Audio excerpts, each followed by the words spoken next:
Welcome to week 4, General Psychology, Side 1010, Introduction to Psychology, General Psychology. And this is 25th of March, 2021. Let's go to Chapter 7.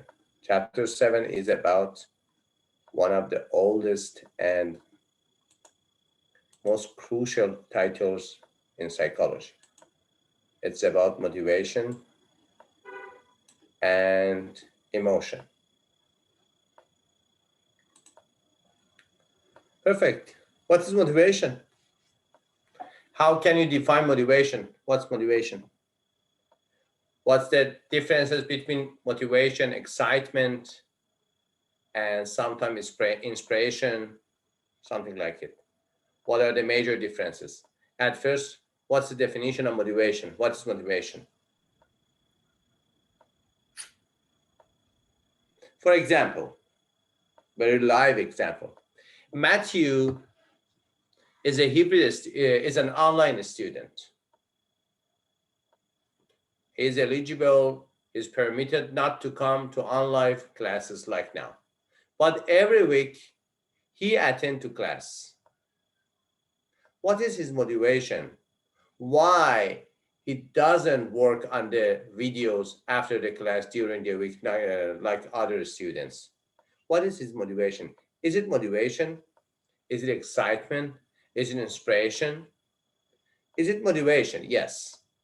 But what is the definition of motivation? I think motivation is like the desire to like Uh-huh.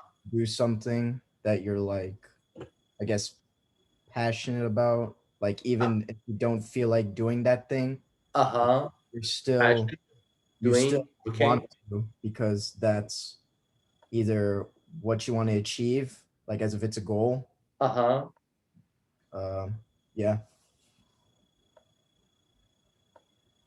So motivation is equal to achievement or not? It is the prerequisite of achievement. How do you think? I think it's more about like wanting it. Mm-hmm. What are the elements of motivation? You said one of them, passion. The technical force in psychology we use for passion, professional use we use for passion is force. Motivation, one element of motivation is force. Motivation creates to do action, creates force to do action in you. When you are motivated, you have a lot of force to do something at first. Secondly, what is motivation? What's the difference between motivation and the first word you use, the desire? Are the same? Is every desire the same thing as motivation or not? We have some differences between them, between desire and motivation. What are the differences?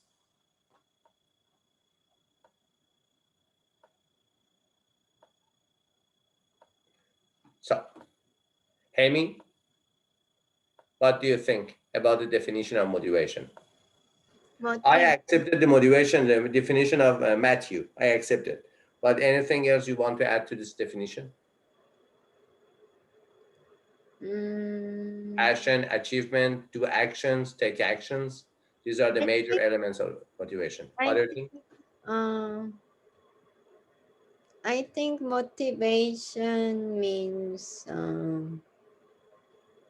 it's hmm,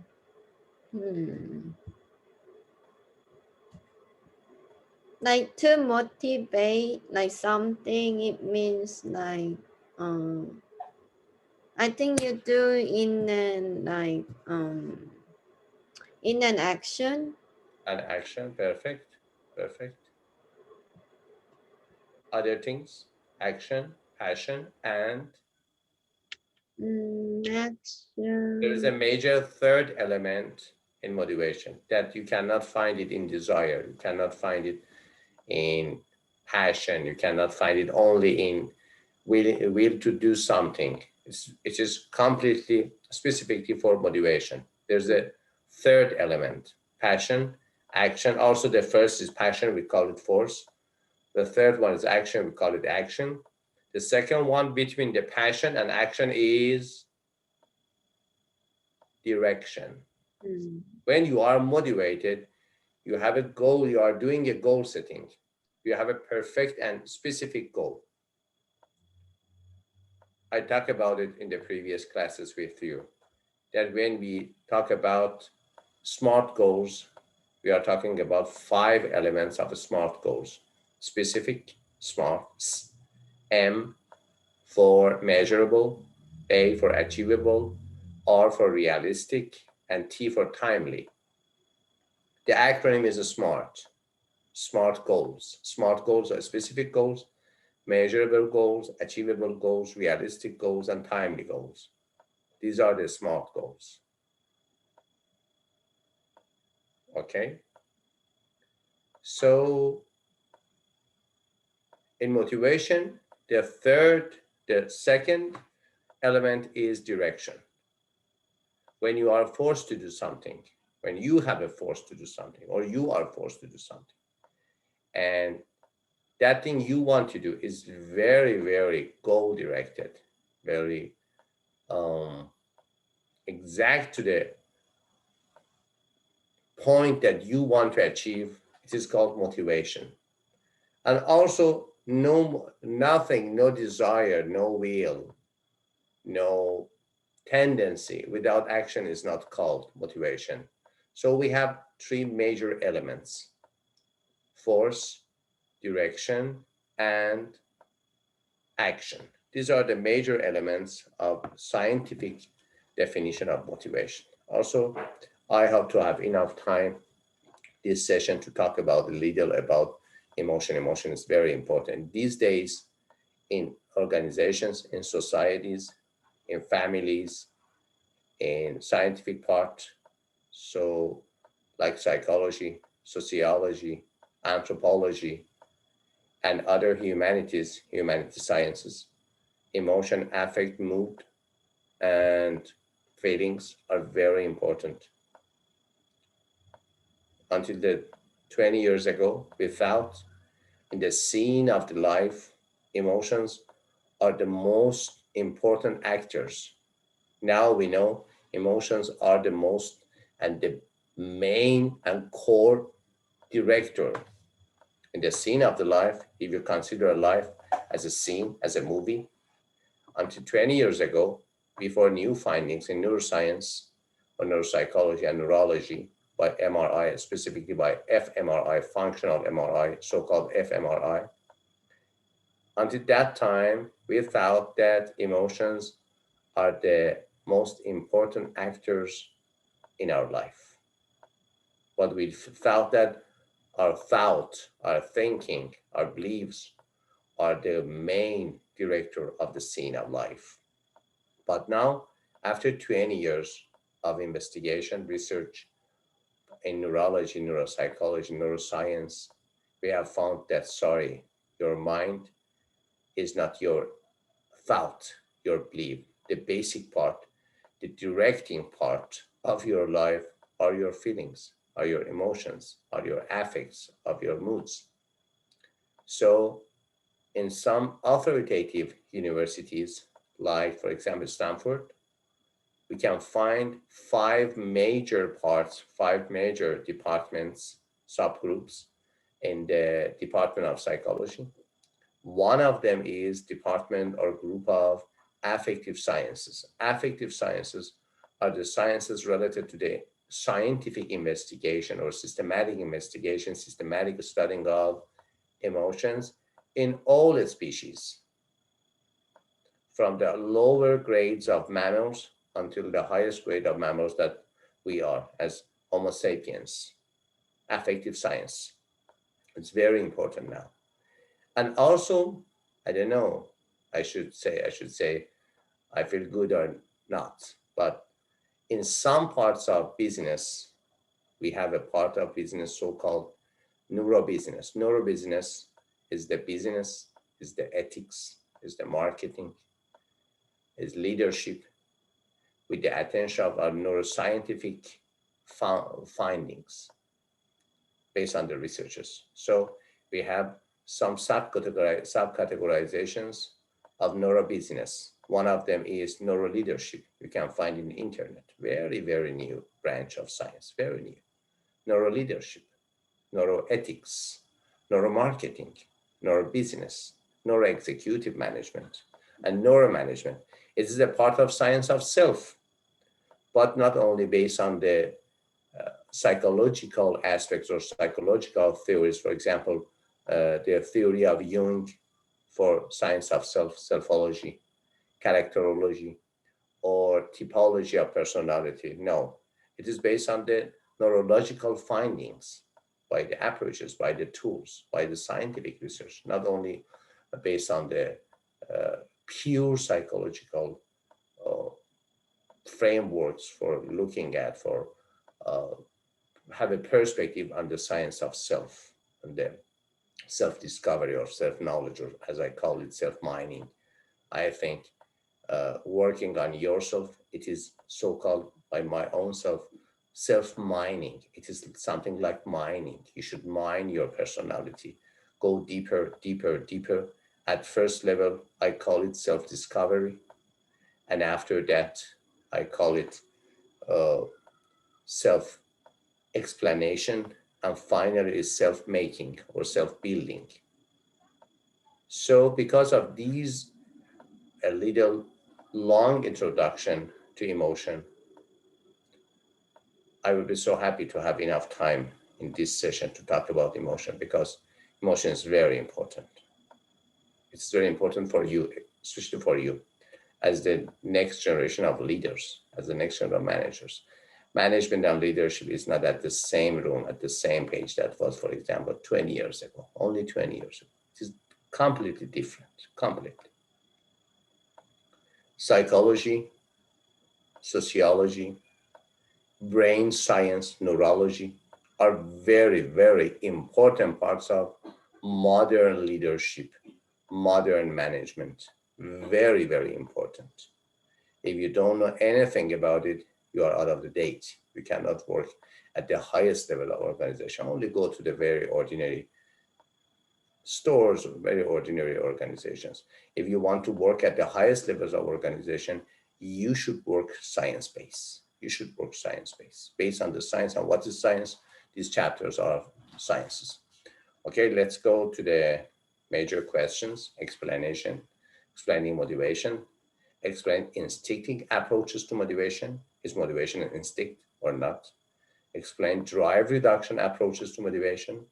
Explain arousal approach to motivation. Explain incentive approaches to motivation and cognitive approaches to motivation. Apply Maslow hierarchy of needs to motivation. Apply the different approaches to motivation. The factors that direct and energize the behavior of human and other organisms.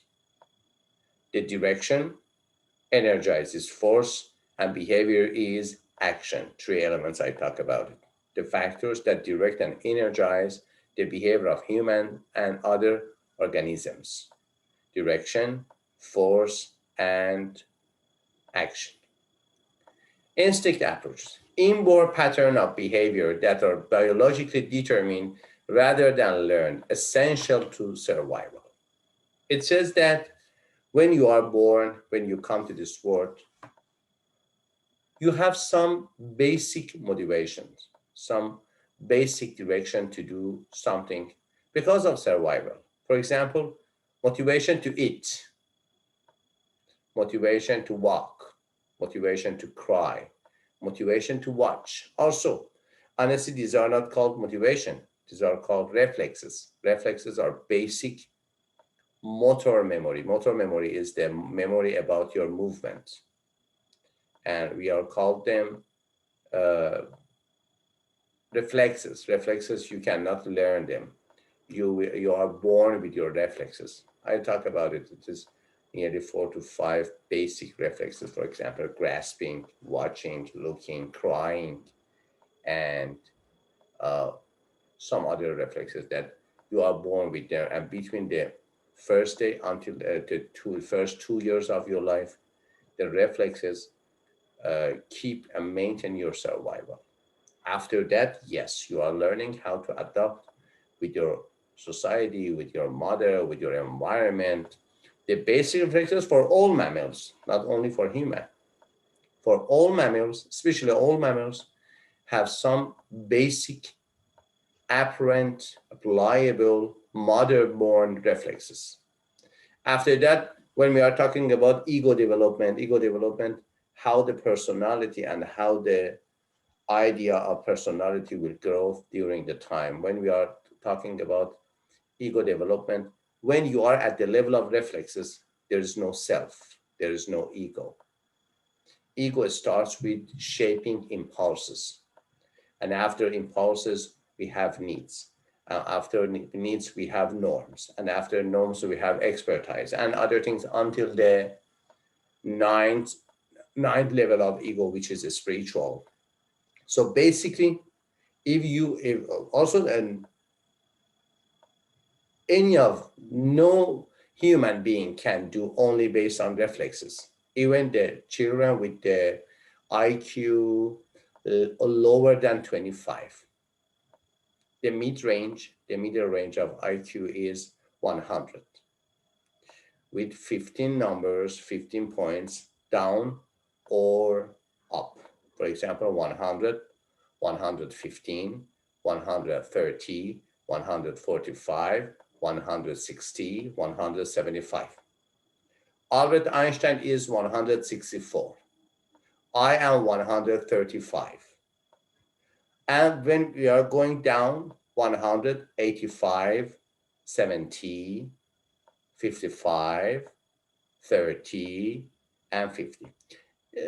At the level of 30, it is called sheltered children or sheltering children. They cannot only, they cannot, they cannot do anything.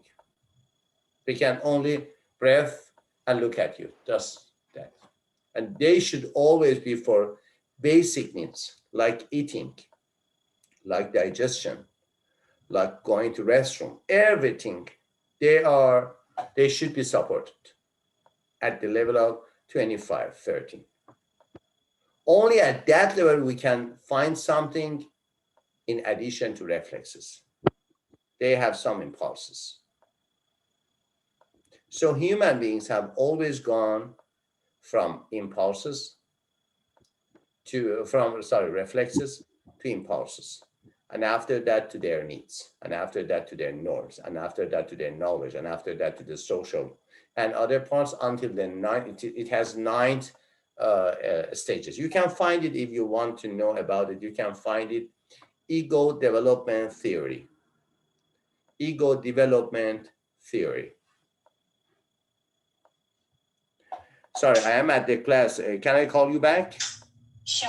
Thank you. Bye. Sorry. It has ego development theory, or EDT. You can find a very good PowerPoint, PDF, a very good PDF in the internet about ego development theory by Kruger. Yes, by Kruger or Kruger. I don't know the exact name of the author of the theory. About the 9 elements, it is very hard to understand, honestly. It's good for you to have a mind sport to read this PDF. And it is about the ego development theory based on the Jung theory of collective unconsciousness. Also, they are very professional in psychology. If you are interested to know about them, yes, it's very good to know. Instinct provide energy that guides behavior. So instinct has three elements. It is energy, guide means direct, and behaviors mean action. The second part, it is drive reduction approaches. Do you know what is the meaning of drive? Human beings don't have instincts. We have drive. And only we have drives. Other mammals have only instincts. What's the meaning of drive? For example, we don't have the instinct of hunger. We have drive of hunger. What's the difference? When a cat is hungry, he or she cannot control himself or herself. He or she should eat just a moment, at the moment.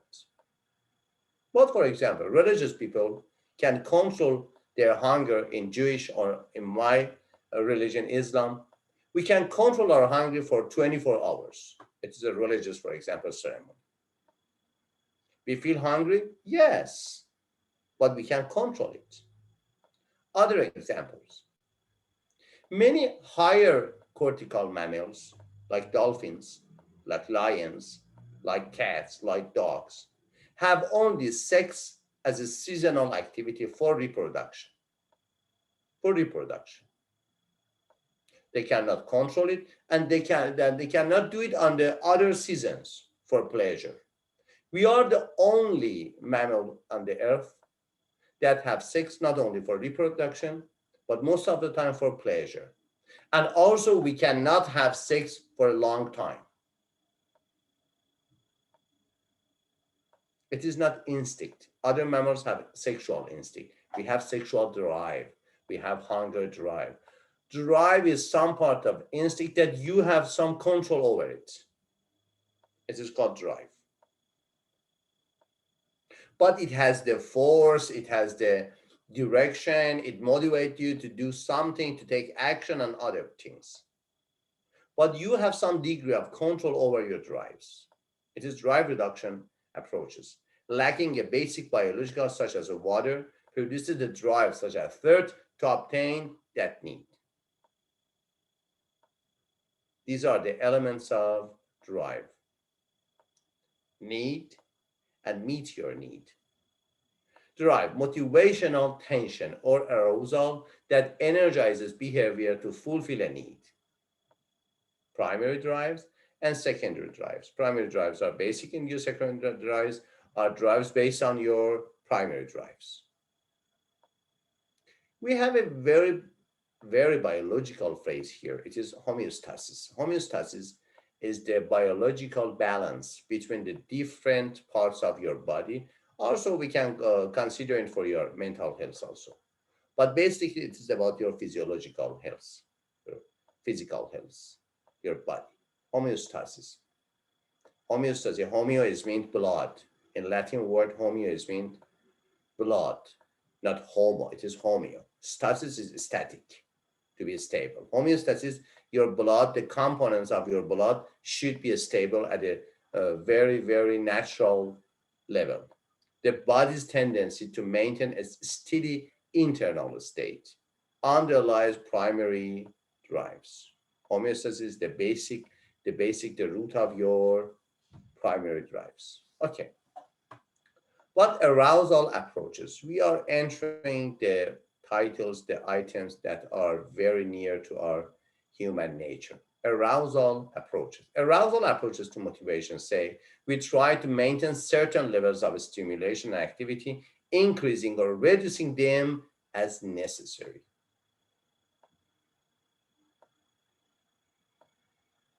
We cannot sleep when we are driving. If you sleep, you will have a car crash. We are the only being on the earth that experience anxiety, experience death anxiety, exam anxiety, and other things. Why? Because we should have some levels of, some degree, some levels of arousal. Arousal approaches says motivation needed for arouse you to do something, to achievement, to be successful, to have a good sex, to be, for example, academic achievement, economic achievement, to be hungry, to be thirsty, and other things.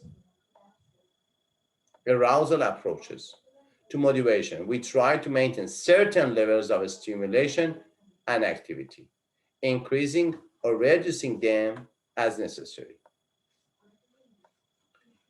Other parts is incentive approaches. Incentive approaches to motivation says, motivation stems from the desire to obtain valued external goals or incentives.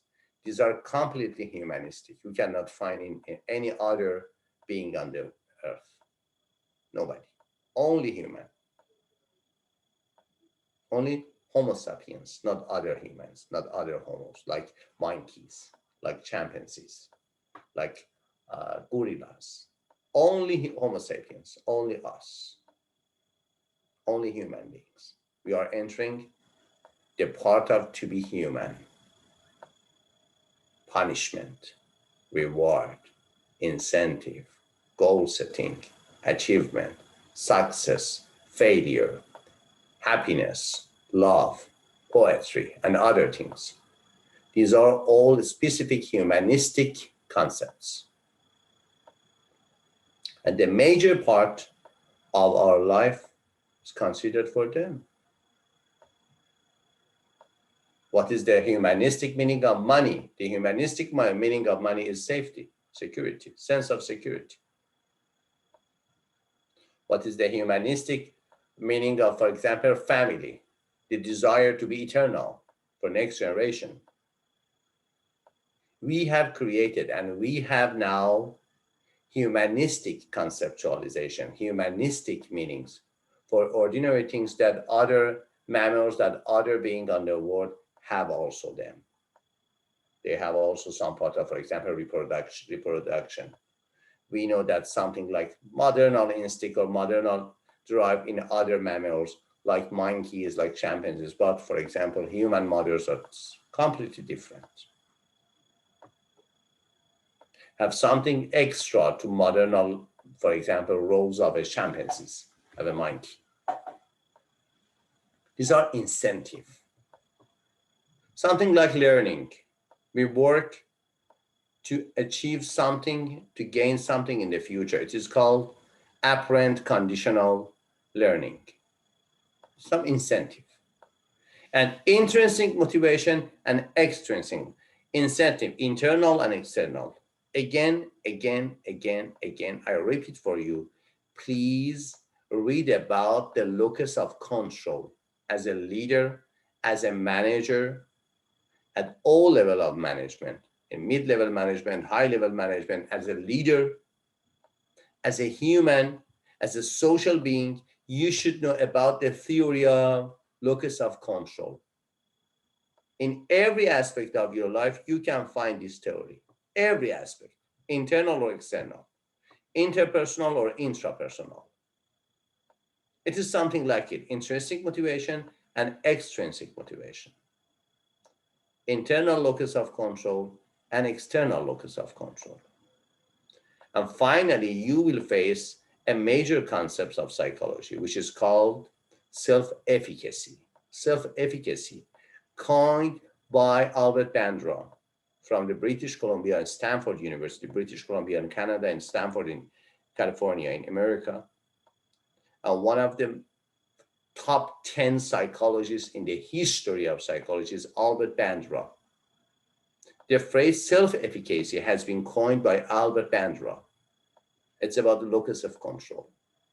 How do you think about your role in creating your final goals, your final achievement, your final successes? Do you think that everything is out of your control? You are miserable, a miserable man, a miserable woman that cannot control anything? How do you think about it? Or no, you think, yes, I can control it. It is about the locus of control in coaching, in psychotherapy, in education, in parenting, in leadership, in management. It is something like, for example, other theory you should know about it is attachment theory. Attachment theory is very, very overall in all aspects of your life is under condition of your attachment theory. Okay, intrinsic motivation and extrinsic, motivated by enjoyment of activity rather than by any concrete reward, intrinsic, internal to you. Any concrete reward, or you can find it only symbolic reward. For example, pleasure is a symbolic reward. You cannot show your pleasure. You cannot show your, for example, facial expression to others. They can see that, yes, you are experiencing some degree of pleasure, but they cannot feel it. They can only see the signs and symptoms of your pleasure. It is intrinsic, not concrete. It is formal, symbolic. In the other part, it is extrinsic motivation. Extrinsic, it is out of yourself, ex- external to you, doing something for a concrete reward. So cognitive approaches in motivation says, how do you think about the motivation, cognition? Thinking about is cognition, your beliefs, your thought, some parts of not your motivation, but your uh, rationality is some part of your cognition. Everybody knows about the hierarchy of needs by Maslow. It is the most famous, most popular interpersonal, organizational, science of self, and humanistic theory in the management, in the economy, in politics, in sociology. Also, Abraham Maslow was a psychologist. At first, he was a very, very conservative behavioral psychologist, very conservative. After his first son was born, and he changed his approach and said, nobody can be a behavioral psychologist when he or she has a son or has a child. Why?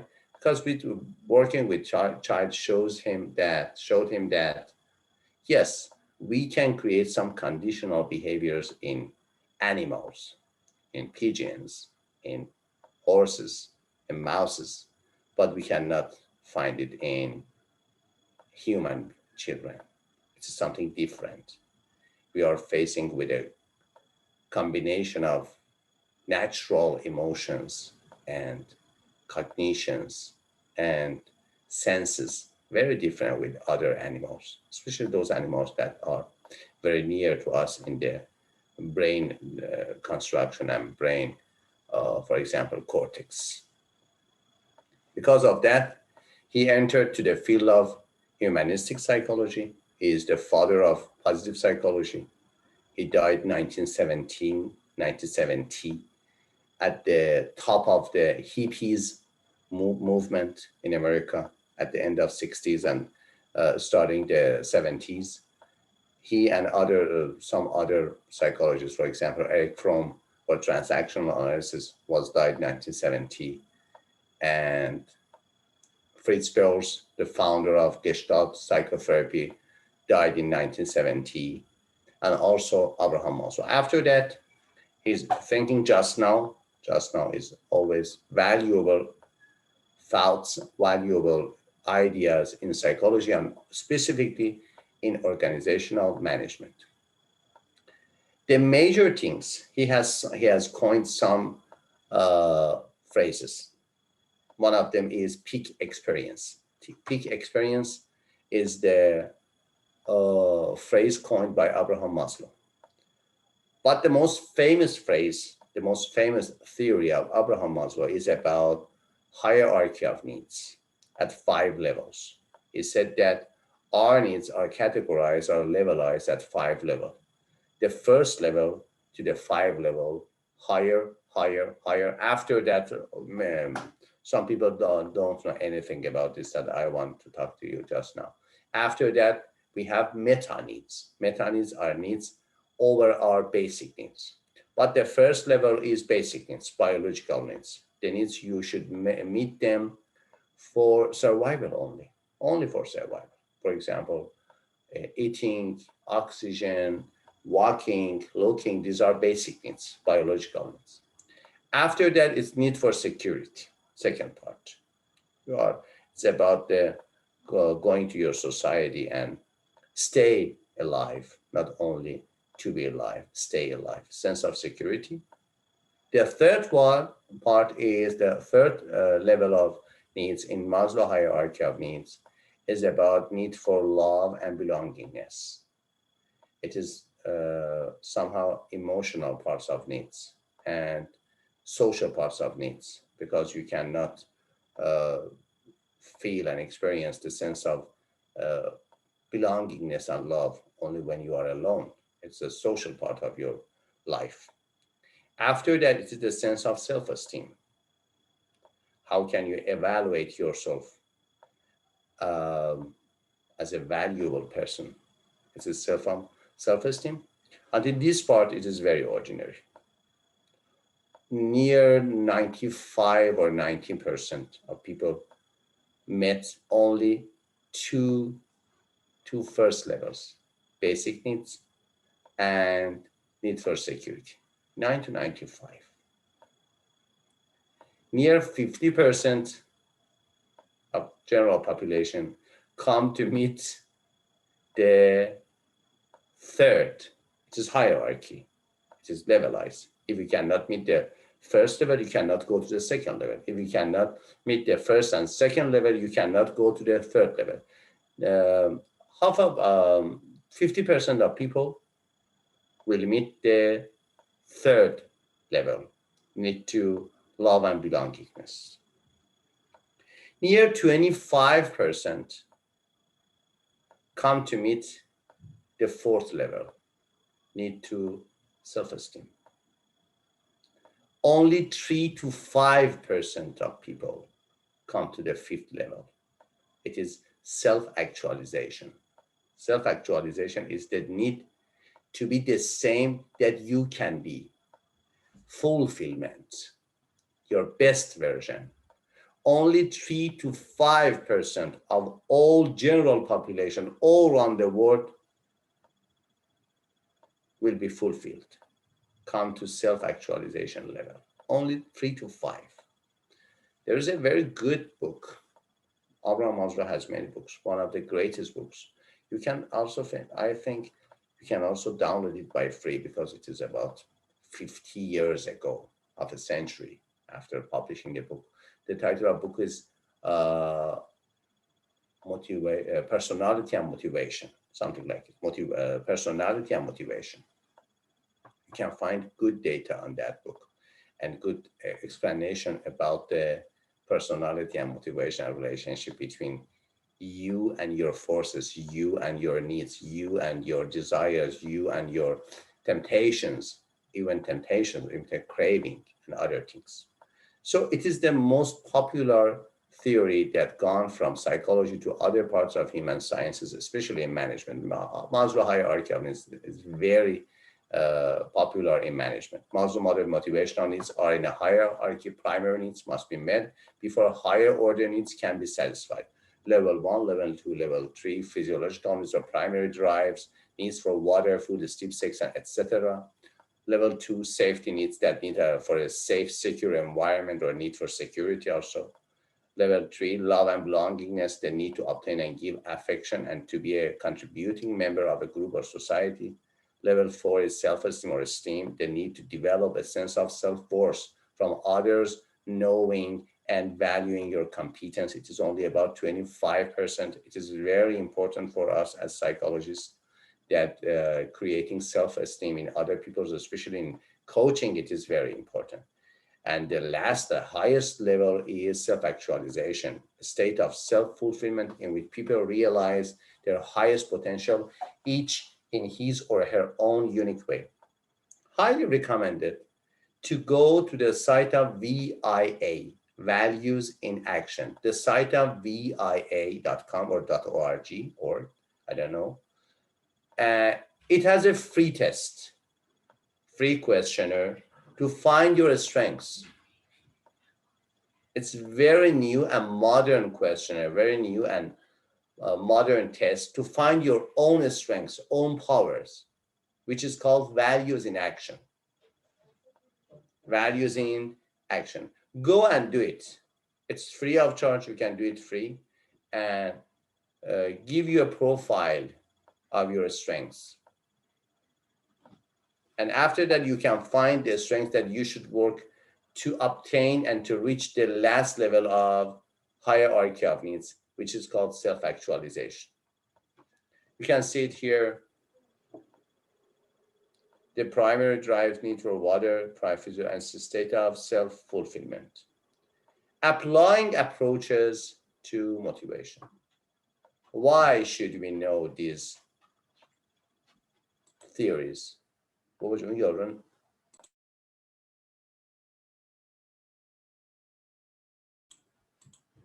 Applying approaches to motivation. Any or all of them. Which approach best explain motivation? Any or all of them. It is related to the field that you want to use the motivation for explanation. There is not worst theory, there is no best theory. We can use all of them. It is related to the field, to the subject that you want to use the motivation theory in that field or in that major, for example, subject. Applying multiple approaches in a given situation provides a broader understanding than if we use just one approach alone. For example, many managers, many leaders only know about for example, this part of Maslow, Maslow hierarchy, many of management. You can find it in your organizational development books, leadership books, even in the MBA in the course of, I think, yes, in the course of negotiation processes, conflict is a resolution and negotiation processes. You can find it only even in that book. Everywhere you go to the theory of organizations, you can find the Maslow hierarchies of need. But it is only one approach. Especially you should know about the drive reduction. It is very important. About the intensive theories of motivation in organization, as a leader, as a manager, as a father, as a mother, as a parent, as a caregiver, in every aspect of your life, yet you should play a role of leadership. You can find and you can use the other approaches of motivation. The second part is about human needs and motivation. Describe the biological and social factors that underlie hunger. We have three basic needs: sex, aggression, and hunger. Also, Freud said that only sex and aggression are the fundamental drives. He said about drive, is talking about libido and morbido. Libido was a vital force and morbido was a mortality force. Instinct of living and instinct of dying. Freud used the word instinct for living or dying. And the force to enjoy is sex and force to destroy is anger. After that, after 50 years of a century, other scientists in the field of psychoanalysis, also psychodynamic and psychoanalysis, added the third motivational part to our deepest motivations, which is called hunger. For example, Fritz Perls has a book with the title of Sex, Aggression, and Hunger. And now also it is very deep psychology. It is about the deep approaches of analyzing the personality and the motivation. It is not very popular now. We use, for example, cognitive approaches. Now we use mindfulness approaches and some emotional approaches, but in psychoanalysis and psychodynamic approaches like Freud, like Jung, like Adler, and Fritz Perls in the Gestalt psychology and other approaches and movement very near to psychoanalysis, they say that we have three major instincts, three major drive that cover all aspects of our life, all aspects of our emotions, our behavior, our thinking, and finally reach to the theory of attachment. Attachment theory, the final part of gathering all aspects of this theory in one theory, it is called attachment theory. So you should know about the hunger biologically and hunger for not food, hunger for other things. For example, hunger for money, thirst to money, thirst to love, thirst to dance, thirst to kill other people. Hunger and thirst are two parts which is not always only used for eating. It is the symbol of having very, very high level craving. Craving at the highest level is called, for example, hunger or thirst. Summarize the varieties of sexual behavior and explain how needs related to achievement, affiliation, and power are exhibited. Obesity. Body weight that is more than 20% above the average weight for a person of a particular height is obesity, 20%. You should know about the lower weight, healthy weight, overweight, and obesity. And also we have a mental disorder which is called, uh, it is, I forgot the name of the mental disorder. It is about the when you eat nothing and you lose your weight under 50 or 20% of average normal weight. And sometimes it ends to your death. It's very regular in ladies, in young ladies, in celebrities, and sometimes it's called over that 20% less than the average and normal weight, and sometimes 20% over the, for example, normal weight. We have an index here which is called BMI. BMI is used in very assessment about the weight based on ratio of weight to height. BMI more than 30 considered obesity. BMI between 25 and 30 are overweight. BMI between 20 and 25 is normal, or sometimes it says 18 to 25, but regular it is 5, 5, 5. 3 to 30 to 35, 25 to 30, and 20 to 25, it is normal or average or a healthy weight. More than 13, consider obesity, and you are not overweight. Between 25 and 30, if your BMI is between 25 and 30, you are overweighted only. Less than 25, it is lower weighted, and sometimes it is very, very dangerous. Weight set point.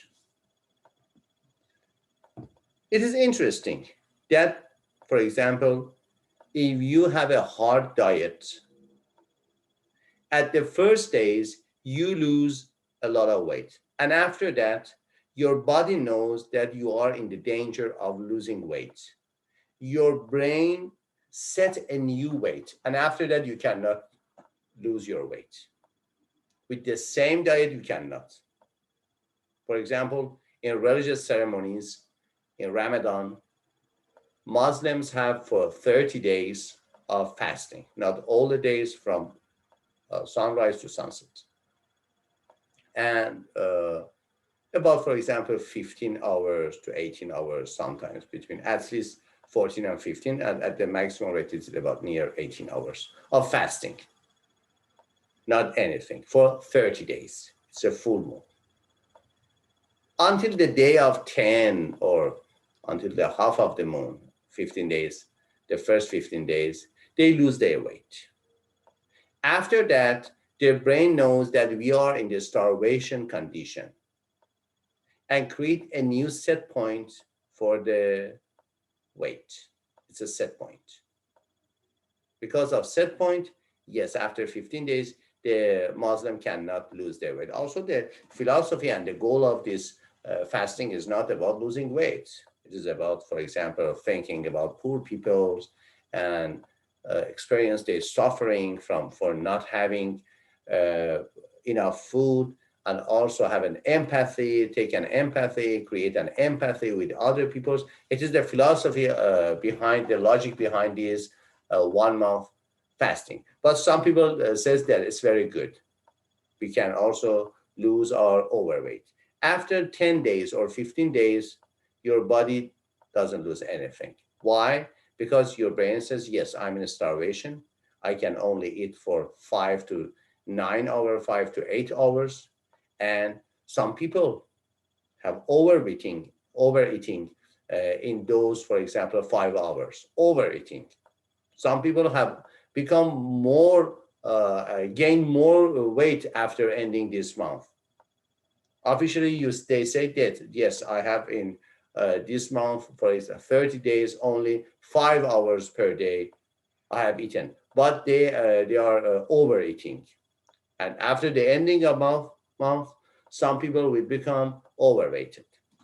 So these are the psychological approaches of weight setting by your brain. Metabolism, the rate at which food is converted to energy and expanded by the body, it is all done by your liver.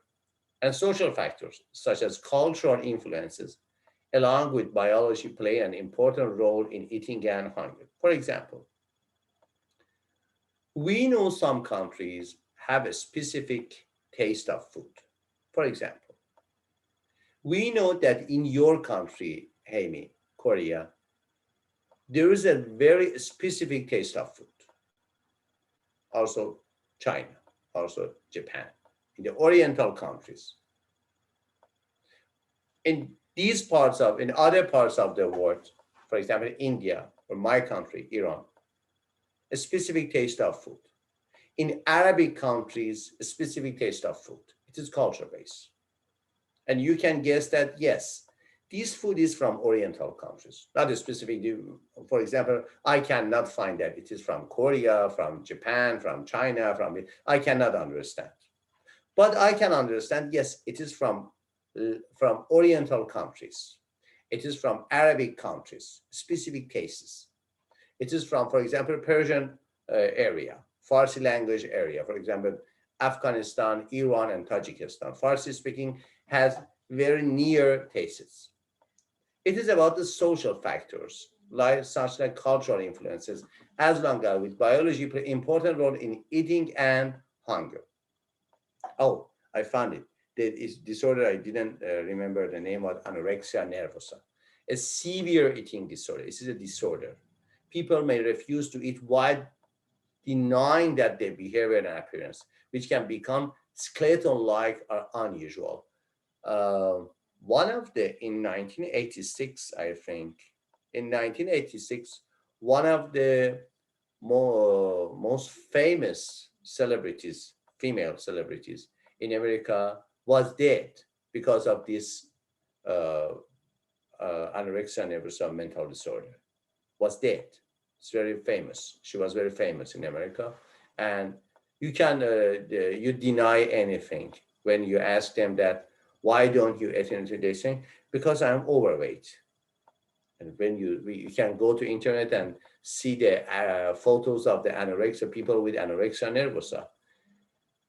Really, they are skeleton-like. Really, you can find their bones when they are alive.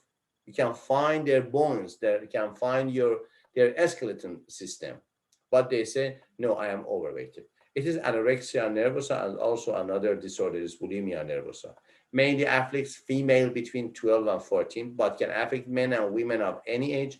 Yes, between 25 and 35 is the highest rate of anorexia nervosa, especially some social impressions, like, for example, Barbie model. Barbie model says, if you want to be a sexy, for example, girl, you should be like the Barbie dolls. And they motivate you to be in that size, in that shape. And if your natural shape is not like Barbie, you think that I am not, for example, a sexy girl. I am not, for example, a beautiful girl. Because of that, culture and especially media is very important to creating the social models for how beautiful someone can be, a man or a woman. And also, it is different in different countries and cultures. For example, if you go to Mexico, you can find other types of being beautiful. If you go to Miami, you can find other types of being beautiful. Or you can go, for example, in Arabic countries, Islamic countries, other types of being beautiful. It is related to the culture. But totally, the Western culture has captured the mind of everybody all on the world because of media. America and North European and Central European are capturing the mind of other people about the scales, about the criterion of being beautiful. As example, I talk about the Barbie dolls.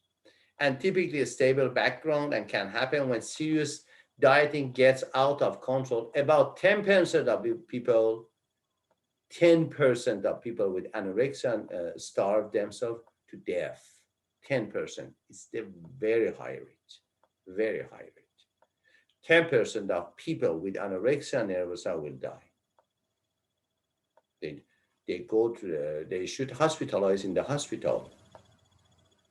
They should give a lot of injections, water and mineral and food nutrition, nutrients by, for example, injection.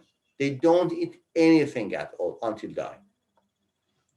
And bulimia is another eating disorder in which people binge on large quantities of food, followed by efforts to purge the food by vomiting or other means, such as taking laxatives. It is very, very popular.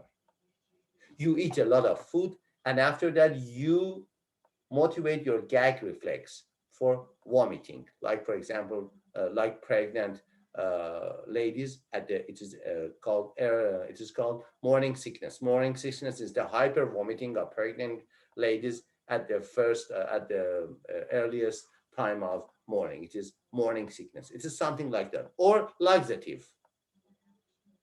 They use the laxative pills to get free of the food. And causes of eating disorders, biological and social, especially social, is very important. Society values slenderness and obesity is undesirable, overly demanding parents or other family problems. And I have sexual motivation one. by Hamy. Uh, like just before, you told me about um, um, uh, bulimia, Yeah, it is bulimia. and you said like, what does it mean? Like taking laxative. Laxatives are the pills or the foods that helps your digestion system Mm. to get rid of the food in the restroom with the highest pressure. It is laxative. Also, these are the drugs. These are the medications for constipation. When you cannot uh, have a good digestion, it is you can use laxative because you are in the state of constipation. But they are not. They don't have any constipation. They use it for over losing their food. Why? Because they want to eat a lot, but not to be an overweight. It is laxative in bulimia. Sexual motivation is about the hormones, estrogens and progesterones in female. Female sex hormones produced by the ovaries greatest production during ovulation when egg is released from the ovaries. It is the time of, for example, menstruation in young people from the age of 15 to the age of 55. During these 40 years, every woman, every normal and average woman experiences monthly menstruation, which is called menstruation with well, many psychological aspects of menstruation you can find. It is called PMS, premenstruation syndrome. It is very important syndrome, but it's not disorder. It is syndrome. A lot of symptoms and signs that you can experience. It is not the severe. Its severity is not like disorders, but it is a hard situation. And androgens is for male. The most androgen, the most famous androgen, most important androgen is testosterone. Testosterone in female, in males. Male sex hormones secreted by the testis. And sexual motivation, it is about masturbation, heterosexuality, double standard, and extramarital sex, and for example, it is unfaithfulness and other parts, and homosexuals and bisexuals. Also, these are the sexual orientation. These are motivation for doing your direction of sex. It is not about the dysfunction. It is not dysfunction. It is natural and normal, but it is not regular. Many people are heterosexual. Heterosexual are people who want to have sex with the other, not with the same sex, with the other sex. And determinants of sexual orientation, biological, genetics, hormones, brain, and structures, and parenting. Parenting in sexual orientation is very important. Research does not support the idea that sexual orientation is brought about by child rearing practices of family dynamics, but Most likely a combination of biology and environment. There is a chapter in life, there is a season in life in childhood that you start to modeling the same sex parent. For example, if you are a girl, if you are a daughter, you start to modeling from your mother. If you are a boy, you start to model from your father. What types of behavior? It is called socialization, social behaviors. For example, uh, boys want to be like a mature man in the age of, for example, 6. They want to have their father's shoes. Or sometimes, for example, I remember that some childs want to experience, for example, smoking like their father. It's a modeling. It is not the real, but it's a modeling and gaining the socially acceptable behaviors. They want to show other people that yes, I am getting to my puberty, I am getting to my adolescence, I am getting to my adulthood age. But it's a show. It's only modeling. It is only uh, looking at other people and taking the most important part of their behavior with the same sex. In this part, sometimes you can find some people to have, for example, other sex behavior. When, for example, you are a girl and you cannot accept your mother's behaviors, you want to be like, for example, source of power. Who is the source of power in your family? Your father. And you think, yes, I am a girl, I'm a daughter, but if I want to be a powerful, I should act and react like men. That we have several discussions on the topic of feminism, that feminism is not talking about the equality, the rights between men and women. Feminism, it is about the authentic features of women, the features that men cannot have them. It is not about the equal rights. It is about the dominance of female on other people, especially on men. Why? Because female has the very specific feature, very specific traits. It is also philosophical mind about the men and women. And also transsexual people who believe they were born with the body of other gender. Transsexualism, what is the difference between homosexualism, heterosexualism, and transsexualism? Transsexualism, it is about your body. You are a man and you don't want to be a man. You want to be a woman. It is transsexual. You want to trans your sexuality, transgender. But homosexualism, it is not about your body. It is about your sexual behavior. You are a man and you are happy with your body, but your sexual orientation, your orgasm is for your same sex, not for others. It is about the difference between transsexualism and also uh, same sex. Need for achievement and power is another motivation in human beings. Need for affiliation, need for power, and interest in establishing and maintaining relationship with other people. It's a need. You are a social being. It's a need in you to work and to act with other people, to have collaboration with other people. It's a need in you. And what's the need for power? Need for power is a tendency to seek impact, control, or influence over others, and to be seen as a powerful individual.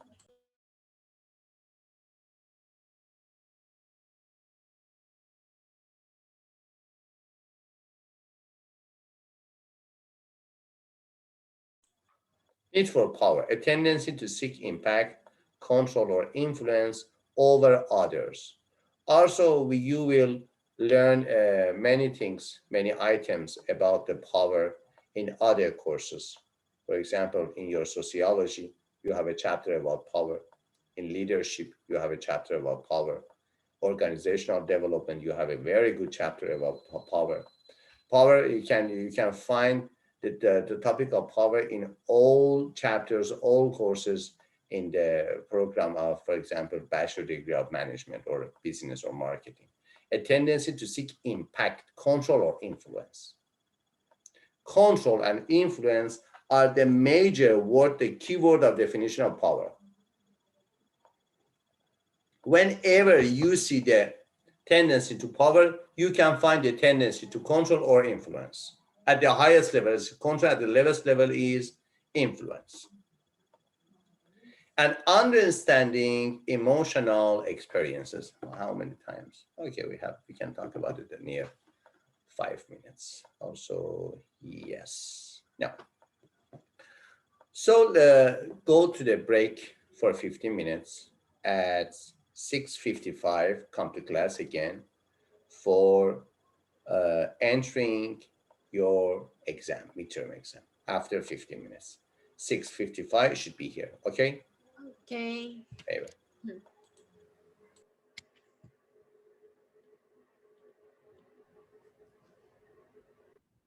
Wait, professor, What?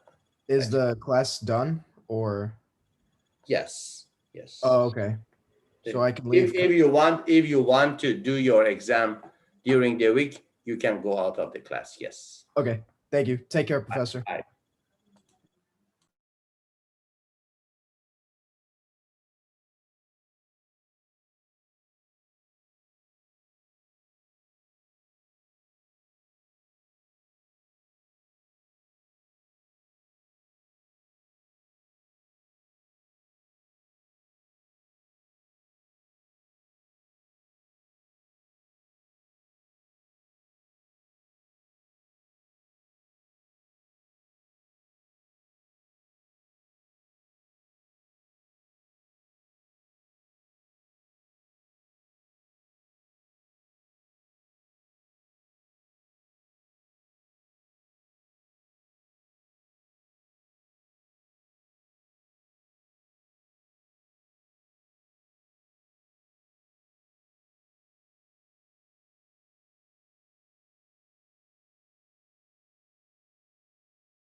Mm.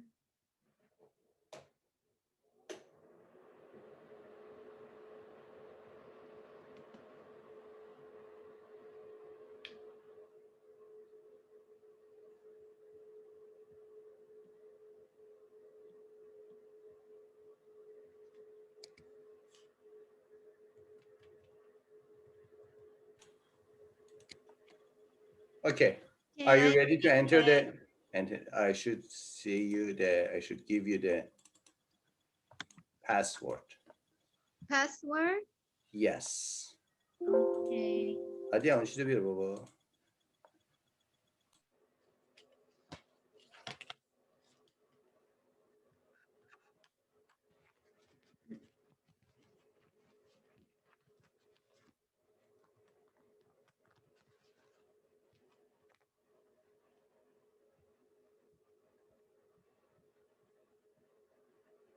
Hmm.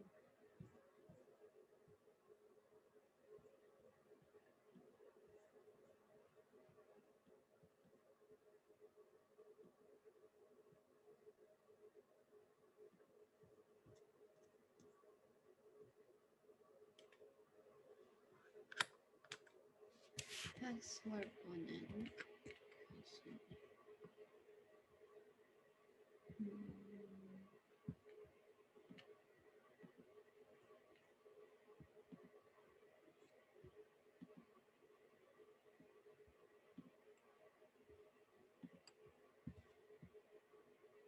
Professor.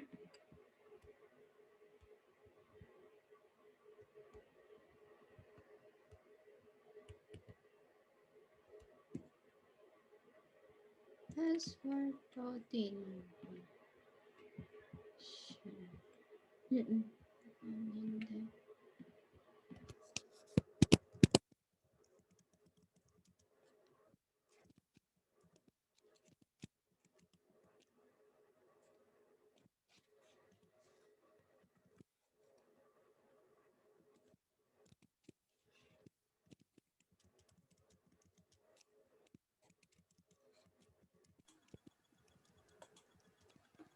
Here is the password. Oh, The password is peace. Peace. Yeah. Let me see. Wait. Check it if you can enter the exam. Wait. Let me. Um,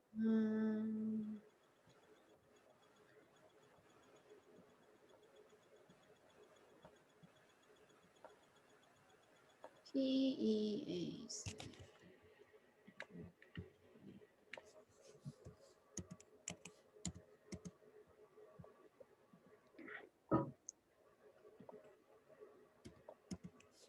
Did you enter? Yes, it works. Yes. So I am not at the class. I leave the session, and you can also leave the session. No problem. You have only 1 hour for your exam. Everything is okay? Yes. Okay.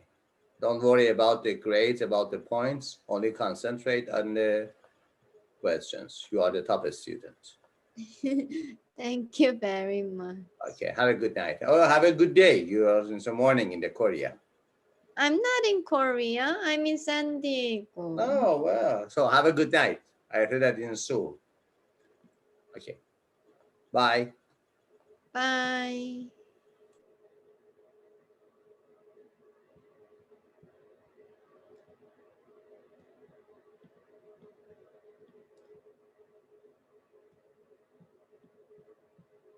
Hmm.